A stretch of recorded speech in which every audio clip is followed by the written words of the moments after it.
Seems like we're going to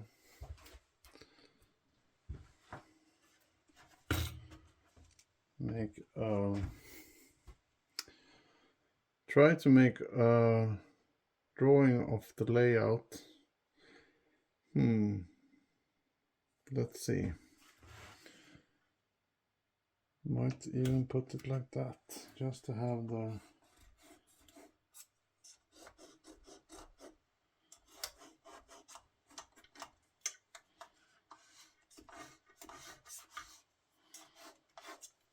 something to work with.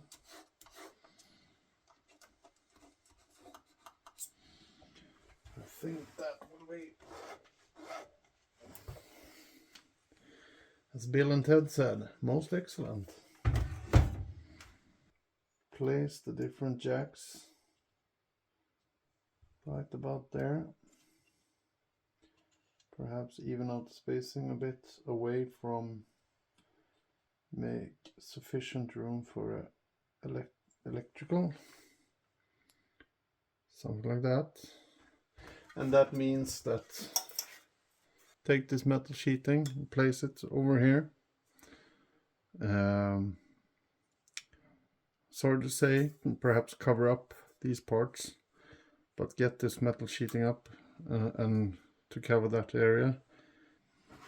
And of course, just to make sure we're not running with freedom measurements here, we're using centimeters.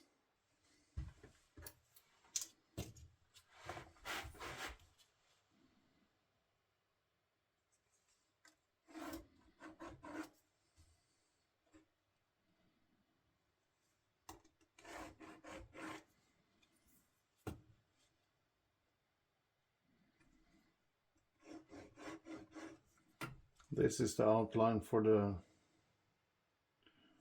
where the framing sits today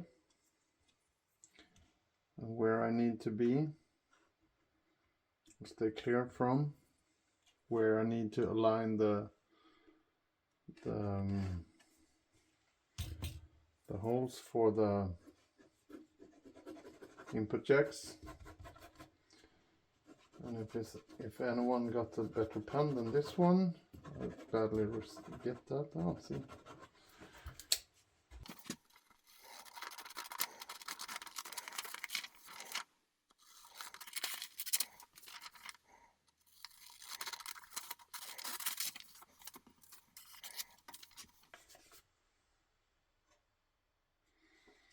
Look for a square corner.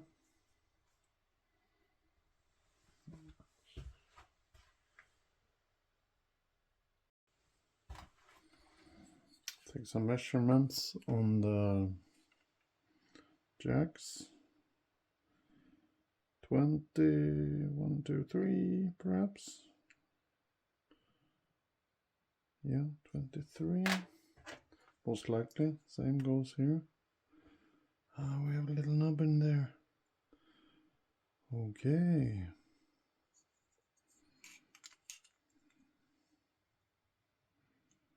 Yeah.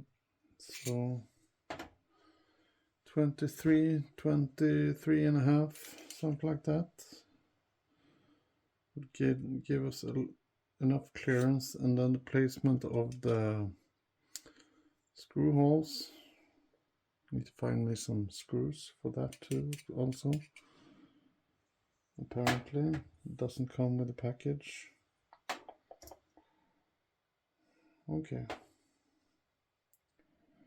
So I'll place draw out some holes and place them in the paper, center line them, and place them with some distance from the electrical, which I think should sit there somewhere. Yeah, let's do that.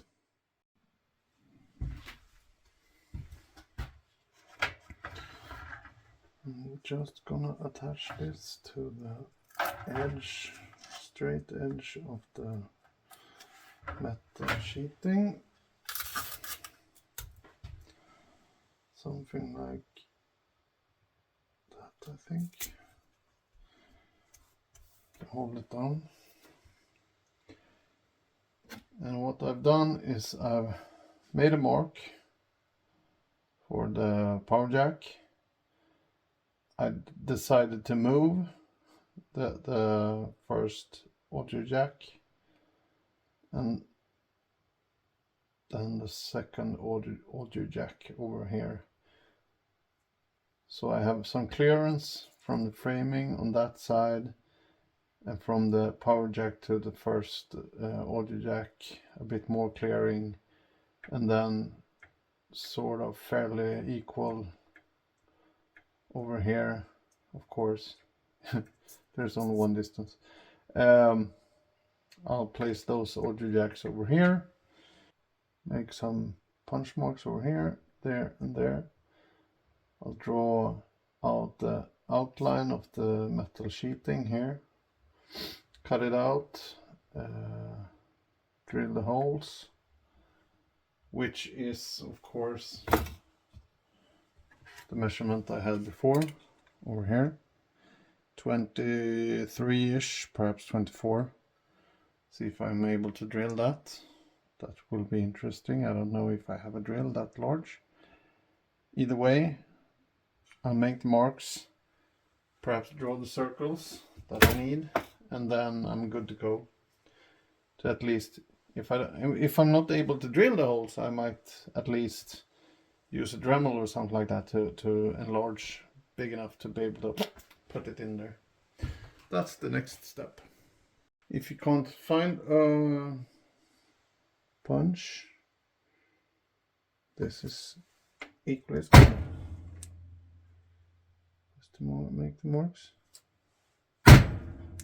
As we say in Sweden, tjong i medaljongen, boing in the medallion, or something like that.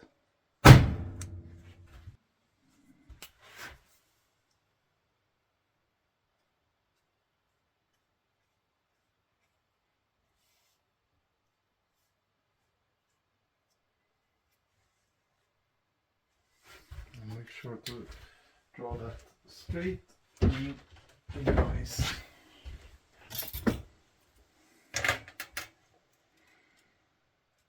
Remember, this is not a competition. Who makes the fanciest pedal boards? This is a hobby project, and expect some artistic flair.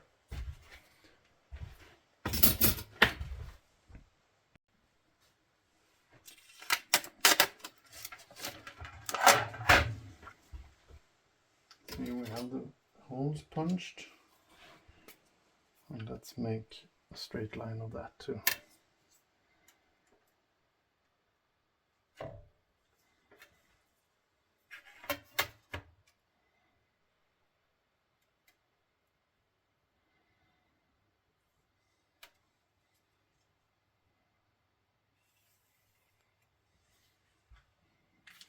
My old teacher from Metalworks would say, why don't you put it over here? But as you can see, the hole, I have a big hole over there, and perhaps not a straight edge. So, and this one is cheap, had it lying around. So I'm going over here to put my fancy little input jack metal sheeting. I'll cut it from here instead of over there, but if I was a good boy, I would have done it over there.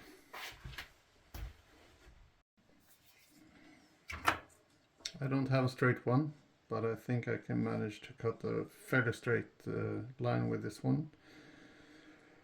They are either curved left or right or straight, and currently this one I think would want to go left. But anyways, make do with what you got.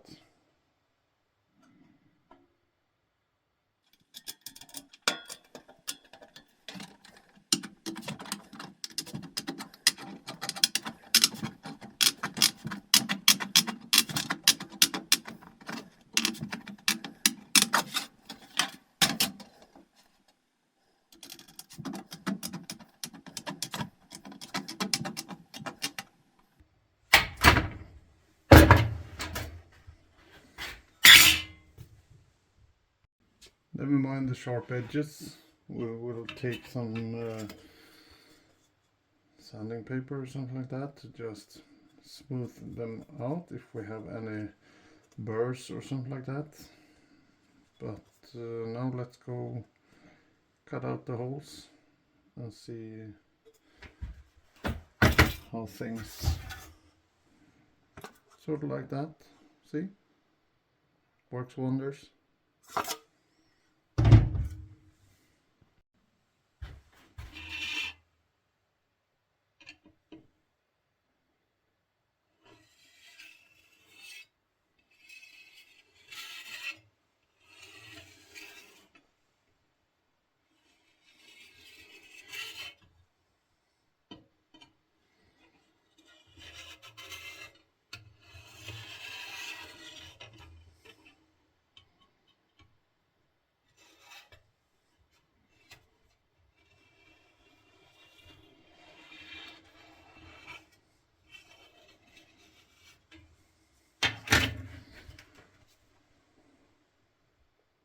As you can see, but a scratch, but it's visible enough for me to have as a guideline. Either if I find a drill that's the size, which I don't have, or if I use that with the Dremel to stay within the line, then I think they will fit quite nicely. I need also, when I get the input jacks properly aligned, I will also need to sort of drill the holes for the screws, the fastening of the jacks. But that will happen when I've opened up for these holes here and made sure that they fit properly before I drill the fastening holes. I have a 10mm drill bit, so I'll start with that, and then I'll use the Dremel to enlarge the holes.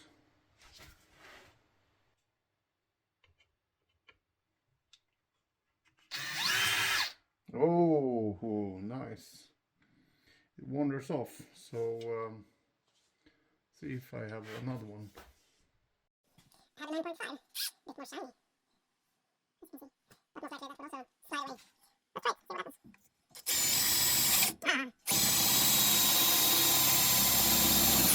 what happens. Okay, now first, let's try the second one. Sit nice.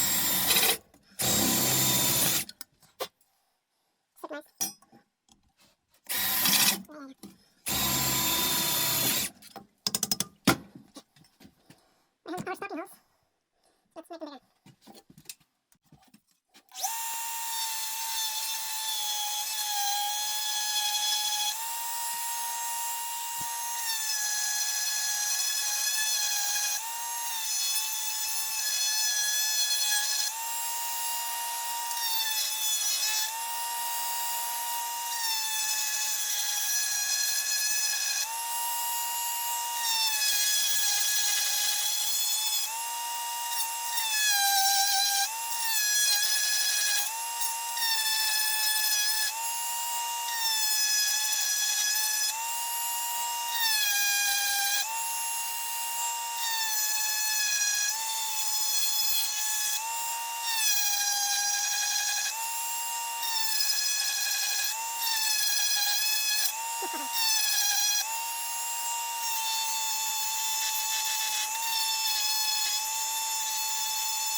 First of three. The last bit of parts I did with the Dremel. I didn't have a hole saw this size for metal, so I drilled several small holes and took the scissors and pliers and removed most of it. Found some I don't know, sandpaper-ish type, a very abrasive type of sandpaper anyways, and it's enough to bit by bit remove more and more up until the line drawing I did earlier, and trying see where it snags, remove some more, go back, remove some more, go back, and so on until we reach this point where it sits fit and snug. And this, yeah. Anyways, 2 more. So finally we have that one, goes in really well, and that one too. The thing is with these nitric, however, is that one of the leads is connected with a screw. One of the leads are connected with a screw on the side. It's a bit in the way when you're trying to drill out those holes in the plate. So on this one I removed that screw and the lead inside that connects to the screw. Keep in mind that there are 3 parts: the screw, plastic bobbin, and the lead. I'll show you what I mean. This, let's see if it wants to look at that. Yeah, this one is connected to the screw, which you can see here. Connected to the screw and the plastic bobbin.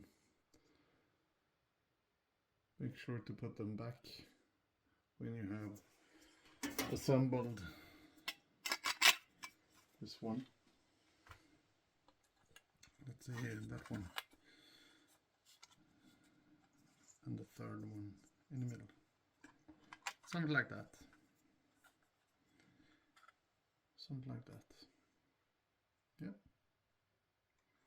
This one still has that screw on the side, so it won't fit, but if I remove it I can put it down there and reassemble it.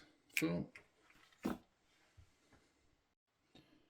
no one's perfect, but they almost align pretty well.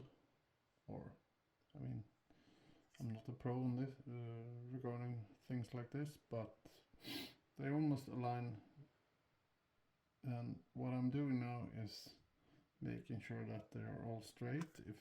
If else, they might wind up like this. That, of course, doesn't look so good. So hopefully by doing this, I can have them straight at least, sort of. And now mark the holes for the screws. Then of course I need to find a couple of screws. But in this way it looks straight, at least from a distance.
So the whole idea here is to attach the input jacks over here on that side, remove this plate that someone else put in there, and place the engine room over here on that side. I don't like that I need to run the cable over to this side, but if I am to fit the engine room, I need to make out a spot over here that I sort of can countersink the engine room somewhat. And I can't put it over there, and it doesn't fit over here. So that's the only place I got. This has to go. That's the conclusion.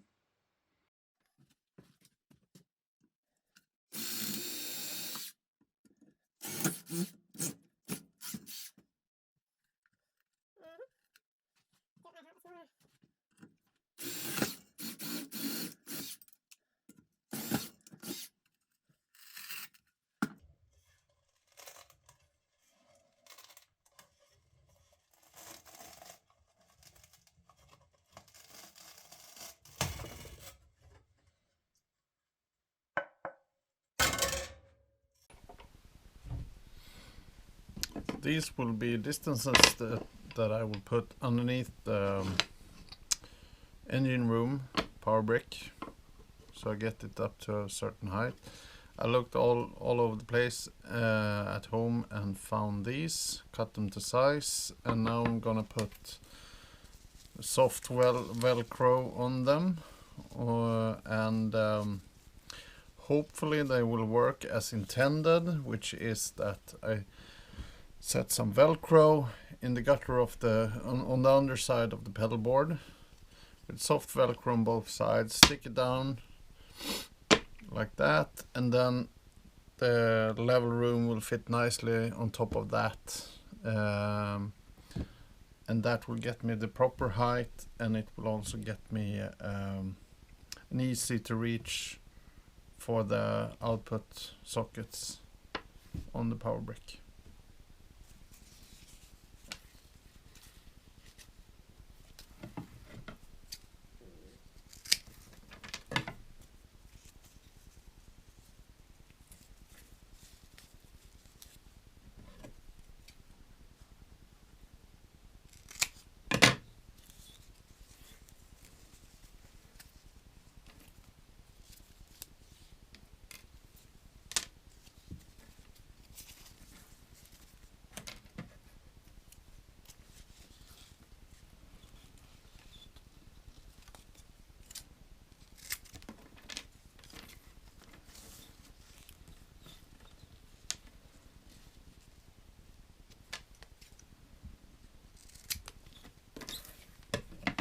I've seen that for the Fender engine room, you're able to use the Strymon brackets also to, otherwise it's a bit of a hustle to get it to work with the Pedaltrain and the level engine rooms.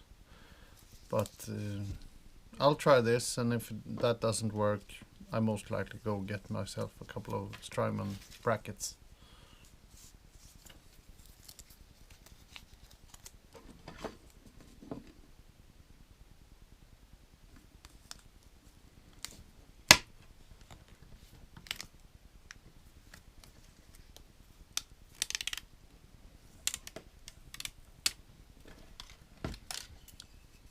And I'll repeat that for both sides.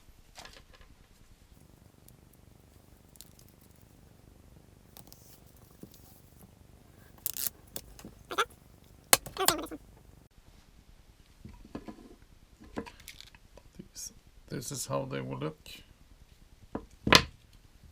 Hopefully it will work.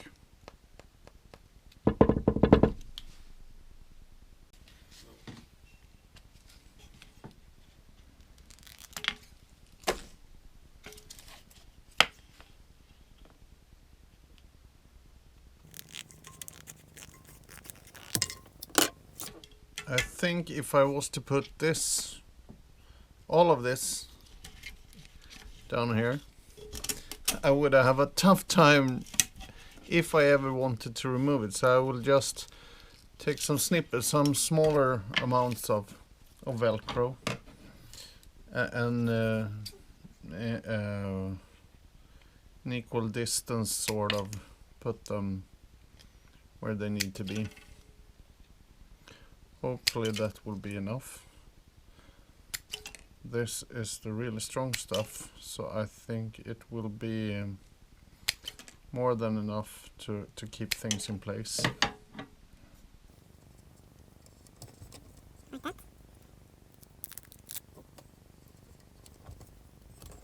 That will be plenty of velcro, I think. On the other hand, the fabric is quite heavy, so why not put a reasonable amount of velcro.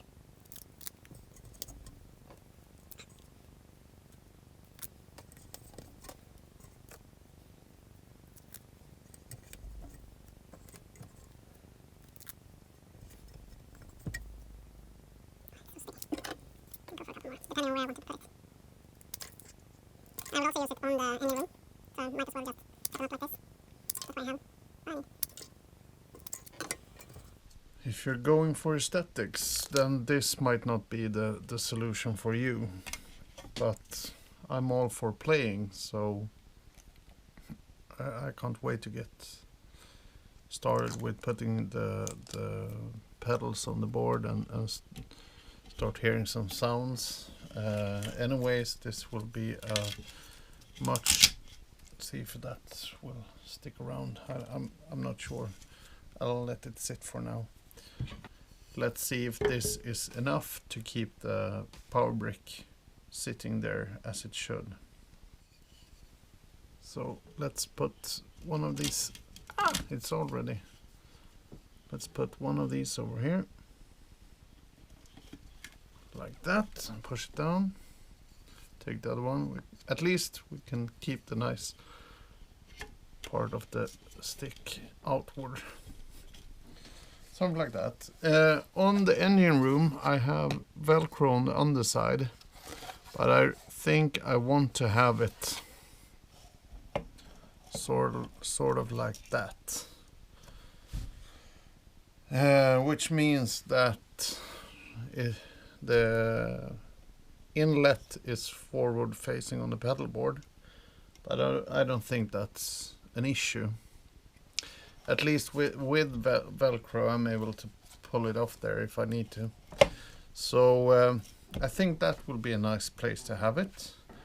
All the outlets on the inside, of course, together with the USB-C and A. So I need to put some velcro on top here, and I can put it something like that next to it and start adding the velcro. A huge chunk over there. Sorry. One here.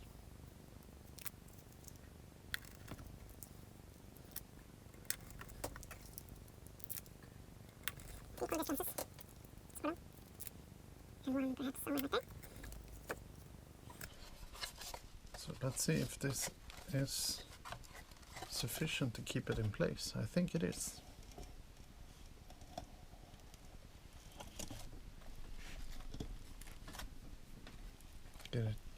Give it a good pressing. And I think we have it's enough clearance. You even see the Fender logo if you want to look at that instead of good ventilation over here.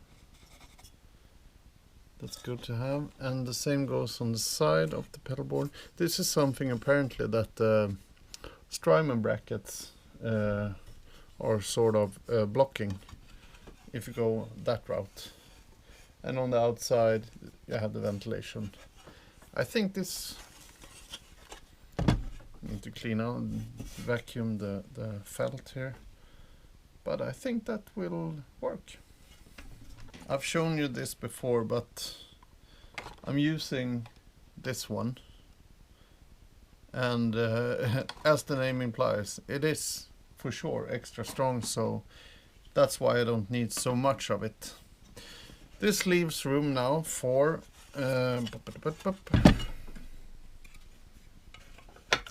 putting the input jacks, putting the input jacks over here on the other side.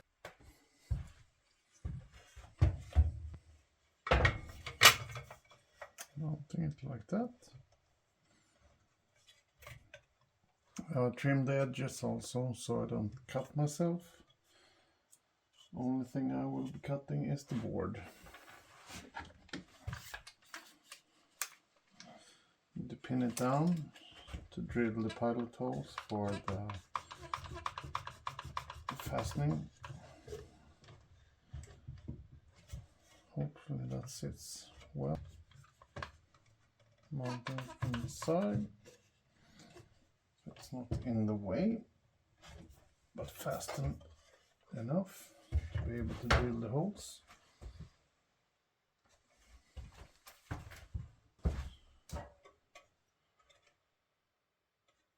Use what you have available. I will make a dent with this one. Like that.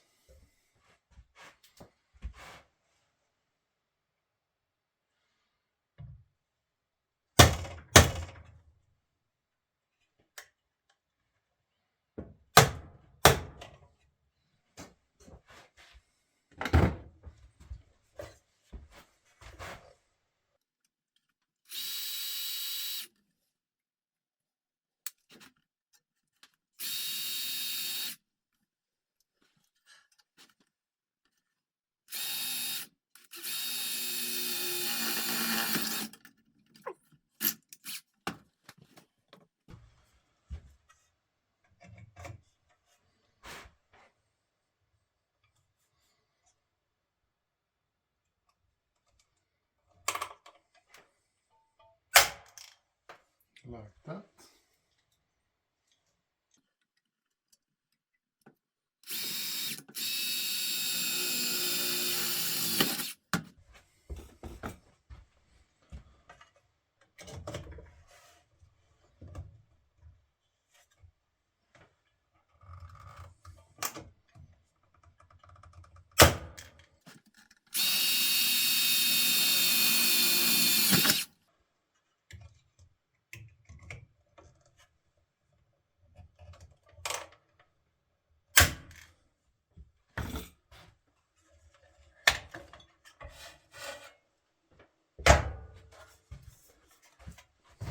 This is how it looks right now. Yeah, a bit crooked. But on the other hand, you need to show that it's man-made. I think we're getting somewhere. We have the power brick in place. We have the connections. We need to fit the shocks power brick. And we also need to start soldering the connections for the power. And then we're soon moving up to placing the pedals.